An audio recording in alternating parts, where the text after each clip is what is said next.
প্রিয় দর্শক, আসসালামু আলাইকুম। গত ২৪ ঘন্টায় রাজনীতিতে ব্যাপক একটা পরিবর্তন সাধিত হয়েছে এবং এই পরিবর্তনগুলো এত গুরুত্বপূর্ণ যে এটি যেমন আলোচনার জন্ম দিয়েছে, তেমনি কিছু সমালোচনাও উস্কে দিয়েছে। সমালোচনা উস্কে দিয়েছে এই কারণেই, রাষ্ট্রের এমন কিছু গুরুত্বপূর্ণ জায়গায় বর্তমান প্রধানমন্ত্রী জনাব তারেক রহমান হাত দিয়েছেন এবং পরিবর্তন এনেছেন, যে পরিবর্তনগুলো এই মুহূর্তে প্রয়োজন ছিল না।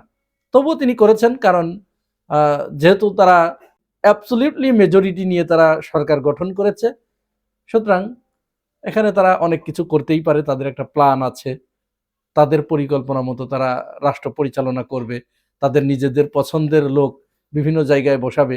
এটি খুবই স্বাভাবিক, এটি তারা করতেই পারে। এখানে বিতর্কের কোনো কারণ আছে বলে আমরা মনে করি না। তবে যে জায়গাগুলোতে অত্যন্ত সুনামের সাথে কেউ কেউ দায়িত্ব পালন করছিল, সেখানে রদবদল অনেকেই এটি ভিন্ন চোখে দেখছে। আমরা সেনাবাহিনীতে যে রদবদলটা হয়েছে এইটা পরে আসছি। তার আগে চিফ প্রসিকিউটর যে পরিবর্তন করা হলো তাজুল ইসলামকে, এখন এই তাজুল ইসলাম কিন্তু একটি নাম ছিল না। তাজুল ইসলাম বাংলাদেশের আওয়ামী লীগের লোকজনগুলো বাদে বাকি সমস্ত মানুষের হৃদয়ের ভিতরে তিনি প্রবেশ করেছিলেন। তিনি মানুষের হৃদয়ের রক্তক্ষরণ থামানোর জন্য চেষ্টা করছিলেন। তিনি অত্যন্ত নিষ্ঠার সাথে নিরলস পরিশ্রমের মাধ্যমে সমস্ত অপরাধীদেরকে তিনি আইনের আওতায় আনার একটা প্রচেষ্টা চালিয়ে যাচ্ছিলেন এবং এক্ষেত্রে তিনি অনেকটা সফলও হয়েছেন। এমনকি সেনাবাহিনীর ভিতরে যে গুটি কয়েক অপরাধী ছিল, এই অপরাধীদেরকেও তিনি ছাড় দেন নাই। ধারণা করা হচ্ছে এবং রাজনৈতিক বিশ্লেষকরা এটিই মনে করছে যে সেনাবাহিনীর ভিতরে যে কয়জনকে তিনি গ্রেপ্তার করিয়েছেন, তাদেরকে ট্রাইব্যুনালে হাজির করেছেন, এদেরই একটা কারসাজিতে তাজুল ইসলামকে সরিয়ে দেওয়া হয়েছে। তাজুল ইসলামকে সরিয়ে দিয়ে আমিনুল ইসলামকে চিফ প্রসিকিউটর হিসেবে নিয়োগ দেওয়া হয়েছে। এখন তিনি সরাসরি বিএনপির লোক। যদিও তাজুল ইসলামের ব্যাপারেও এই কথাটি প্রযোজ্য যে তিনিও একটি রাজনৈতিক মতাদর্শ ধারণ করতেন, তবে তিনি দলমতের ঊর্ধ্বে থেকে কাজ করতে পেরেছেন।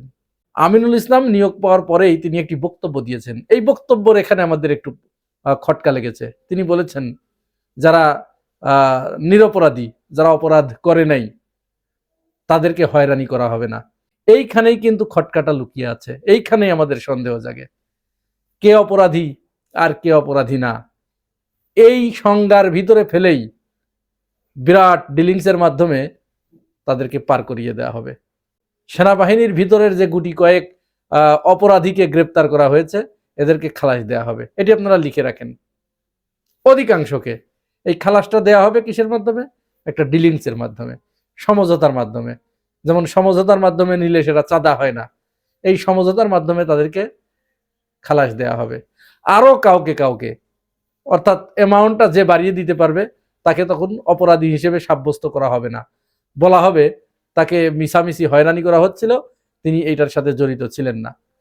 সবচেয়ে মজার ব্যাপার হচ্ছে, সন্দেহটা ওই জায়গায় গিয়ে ঠেকেছে যে শেখ হাসিনাকেও হয়তো একটা সমঝোতার মাধ্যমে মৃত্যুদণ্ডের জায়গায় ওটাকে রিভিউর মাধ্যমে কমিয়ে এনে তাদেরকে রাজনৈতিক করার একটা বন্দোবস্ত করা হতে পারে, এরকমই রাজনৈতিক বিশ্লেষকরা মনে করছেন। এর ভিতরেই রাষ্ট্রপতি শাহাবুদ্দিন চুপ্পু তিনি কালের কণ্ঠের সাথে একটি সাক্ষাৎকার দিয়েছেন।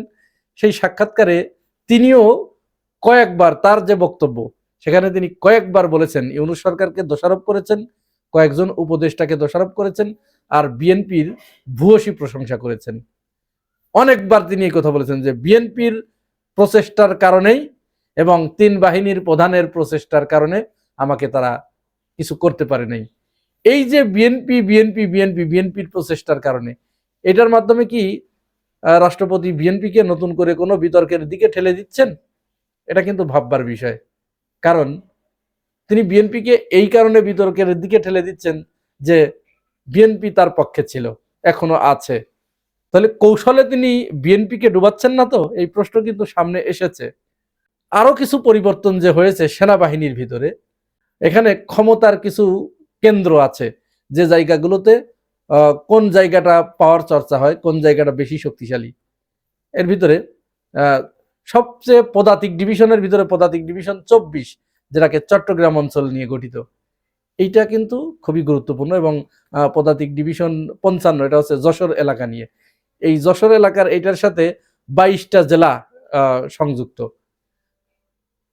এই জায়গাগুলোতে যারা দায়িত্ব পালন করে, যেমন 24 পদাতিক ডিভিশনে যিনি দায়িত্ব পালন করেন, তিনি পরবর্তীতে আসেন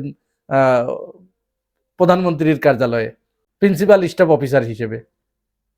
তারপরে সাধারণত দেখা যায় উনিই সেনাপ্রধান হন, অর্থাৎ যিনি প্রধানমন্ত্রীর দপ্তরে দায়িত্ব পালন করেন তিনি সেনাপ্রধান হন। এটা হাসিনার আমলে এসে কিছুটা পরিবর্তন হয়েছে, তবে আমরা যদি দীর্ঘদিনের একটা তালিকা দেখি তাহলে এই নিয়মের খুব বেশি ব্যত্যয় হয় না। বর্তমান পিএসও যিনি ছিলেন কামরুল হাসান, অর্থাৎ ডক্টর ইউনূসের সাথে যিনি ছিলেন, তাকে বদলি করা হয়েছে। তাকে বদলি করে কোথায় দেওয়া হয়েছে? নিয়মটা ছিল কি, তিনি সেনাবাহিনীর ওইদিকে যাবেন, কিন্তু তার ক্যারিয়ারটা আপাতত শেষ হচ্ছে বলে মনে করা হচ্ছে, কারণ তাকে পররাষ্ট্র মন্ত্রণালয়ে বদলি করা হয়েছে রাষ্ট্রদূত হিসেবে। তো রাষ্ট্রদূত মানে এটা অনেকটা ওএসডির মতো। তো তার অপরাধ হচ্ছে, তাকে বলা হচ্ছে যে তিনি জামাত ঘরানার ছিলেন, এরকম একটা অভিযোগ তার বিরুদ্ধে আনা হয়েছে। আজব ব্যাপার আমাদের দেশে। তার জায়গায় চট্টগ্রাম, অর্থাৎ ওই 24 পদাতিক ডিভিশনে যিনি দায়িত্ব পালন করছিলেন মেজর জেনারেল মুশফিকুর রহমান, তাকে পদোন্নতি দিয়ে লেফটেন্যান্ট জেনারেল বানিয়ে এখানে পিএসও করা হয়েছে, অর্থাৎ প্রধানমন্ত্রীর দপ্তরে তাকে সংযুক্ত করা হয়েছে। মজার ব্যাপার হচ্ছে, এই যে যশোর অঞ্চল যেটা 55 পদাতিক ডিভিশন, আগেই বলেছি যে সেটা 22টা জেলা দিয়ে এটা গঠিত। এই 55 পদাতিক ডিভিশনের যাকে জিওসি করা হয়েছে ব্রিগেডিয়ার জেনারেল হাফিজুর রহমান, তিনি ভারতে কর্মরত ছিলেন দীর্ঘদিন। আর ভারতে তো কারা কর্মরত থাকে বুঝতেই পারছেন, তাদেরকে সেইভাবেই ট্রেন্ড আপ করা হয়। মজার ব্যাপার হচ্ছে, ডিজিএফআই এর প্রধান করা হয়েছে কায়সার রশিদ চৌধুরীকে। কায়সার রশিদ চৌধুরী আগে ছিলেন ব্রিগেডিয়ার জেনারেল, তাকে পদোন্নতি দিয়ে মেজর জেনারেল করা হয়েছে, তাকে ডিজিএফআই এর ডিজি হিসেবে নিয়োগ দেওয়া হয়েছে। এই নিয়োগ পাওয়ার পরে কিছু বিষয় সামনে এসেছে। বলা হচ্ছে এই কায়সার রশিদ চৌধুরীর আপন চাচাতো ভাই সেলিম আহমেদ, তিনি লন্ডন আওয়ামী লীগের সাধারণ সম্পাদক। ওই যে যখন ডক্টর তাহের, তারপরে তাসনিম, যারা এরা লন্ডনে গেল, এদের উপরে যে ডিম ছুঁড়ে মারা হলো না, এর নেতৃত্ব দিয়েছিলেন ওই সেলিম আহমেদ, অর্থাৎ এই কায়সার রশিদ চৌধুরীর আপন চাচাতো ভাই। এই যে নিয়োগগুলো, এই নিয়োগগুলোর ভিতরে কেমন যেন একটু অন্যরকম গন্ধ পাওয়া যাচ্ছে। এই গন্ধগুলো, যে গন্ধটা এই সরকারকে সমালোচনার মুখে ঠেলে দিচ্ছে। তারেক রহমানের সরকারকে কিন্তু প্রমাণ করতে হবে যে তারা ভারতের প্রতি নতজানু নয়। কারণ একটি কাজ বাংলাদেশে আপাতত হয়েছে, শেখ হাসিনাকে বিদায়ের মাধ্যমে বাংলাদেশের আওয়ামী লীগ বাদে সমস্ত মানুষের ভিতরে ভারতের প্রতি যে ভারতের যে দাদাগিরি, এইটাকে না বলার একটা মানসিকতা কিন্তু তৈরি হয়েছে। সুতরাং বিএনপি যদি এই পালসটা ধরে চলার চেষ্টা না করে, তাহলে কিন্তু বিএনপিকে এর চড়া মূল্য চুকাতে হবে।